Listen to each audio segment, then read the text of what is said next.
এক যুবক এসে সাহাবাদের সামনে রাসূল সাল্লাল্লাহু আলাইহি ওয়াসাল্লামকে বললেন, ইয়া রাসূলুল্লাহ ইযান লি বিযিনা, আল্লাহর রাসূল আপনি আমাকে জিনার অনুমতি দেন। নাউযুবিল্লাহ। কিসের? জিনার মানে ব্যভিচারের অনুমতি দেন। ব্যভিচার বা জিনার অনুমতি দেন। আশেপাশের সাহাবারা তো রেগে মেগে আগুন। ফাআকবাল আল কওমু আলাইহি ফাসাজারু, সবাই তাকে দৌড়ে ধরতে গেল আর ধমকাতে লাগলো, ছি ছি ছি, মা মা, আমরা যেটা বাংলায় বলি ছি ছি, আরবিতে ওনারা কি বলে? মা মা, ছি ছি, কি বলো তুমি? লজ্জা শরমের মাথা খেয়ে তুমি রাসূলুল্লাহর দরবারে এসে বলতেছো, হে আল্লাহর রাসূল আপনি জিনার অনুমতি দেন। যে রাসূল আল্লাহর পক্ষ থেকে বাণী শোনায়, ওয়ালা তাকরাবুজ জিনা, তোমরা ব্যভিচারের নিকটবর্তীও হয়ো না, আর তুমি সেই নবীর কাছে এসে আবদার করতেছো জিনার অনুমতি দেন।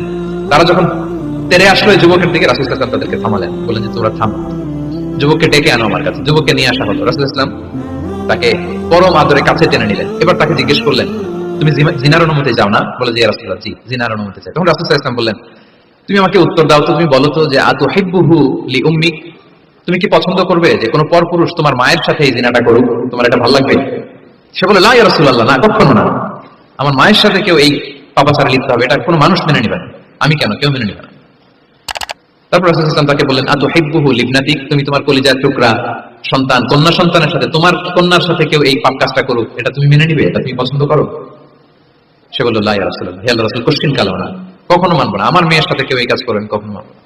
রাসূল সাল্লাল্লাহু আলাইহি ওয়াসাল্লাম আবার তাকে প্রশ্নবাণে জর্জরিত করতে লাগলেন, আবার বললেন, আতুহিব্বুহু লি উখতিক, তুমি কি তোমার প্রিয় বোনের সাথে কেউ এটা করুক, এই পাপাচারে লিপ্ত হোক, জিনা করুক, পছন্দ করবে? তোমার বোনকে কেউ এরকম করবে, অপমান করবে, এটা চাইবে তুমি? বলে, কখনো না, লা ইয়া রাসূলুল্লাহ, কখনো, কেউই তো পছন্দ করবে না এটা। তখন রাসূল সাল্লাল্লাহু আলাইহি ওয়াসাল্লাম বললেন, তুমি যার সাথে জিনার অনুমতি চাইছো সে তো কারো না কারো মা, কারো না কারো মেয়ে, কারো না কারো বোন, তুমি এভাবে কেন ভাবতে পারো না? সুবহানাল্লাহ। এই কথা বলার পরে তো সে একেবারে ইমোশনালি এমন ড্যামেজ হয়েছে, লজ্জায় কাচুমাচু হয়ে মাথা নিচু করে দাঁড়ায়ছে। তখন রাসূল ইসলাম তার পিঠে একটা আলতো চাপড় মারলেন, পরম মমতায় আলতো চাপড় দিয়ে তার জন্য দোয়া করলেন, আল্লাহুম্মা গফির যামবাহ ওয়া তাহহির কলবাহ ওয়া হাসসিন ফারজাহ, আল্লাহ তুমি এই যুবকের পাপ মোচন করো, আল্লাহ তুমি তার অন্তরটাকে পরিশুদ্ধ করো, আল্লাহ তুমি তার চরিত্রটাকে নিষ্কলুষ করো। এই হাদিসের রাবী উনি বলতেছেন, ফালাম ইয়াকুন বা'দা যালিকাল ফাতা ইয়ালতাফিতু ইলা শাই, ওই দিনের পর থেকে এই যুবক কখনো কোনো পরনারীর দিকে রাস্তায় তাকায়নি। এই ইমোশনালি যখন তাকে দুর্বল করা হলো, তাকে যখন এইভাবে রাসূল সাল্লাল্লাহু আলাইহি ওয়াসাল্লাম প্রেজেন্টেশন করলেন, হাদিসের বর্ণনাকারী বলেন এরপরে আমরা কোনোদিন তাকে পরনারীর দিকে তাকাতে দেখি নাই।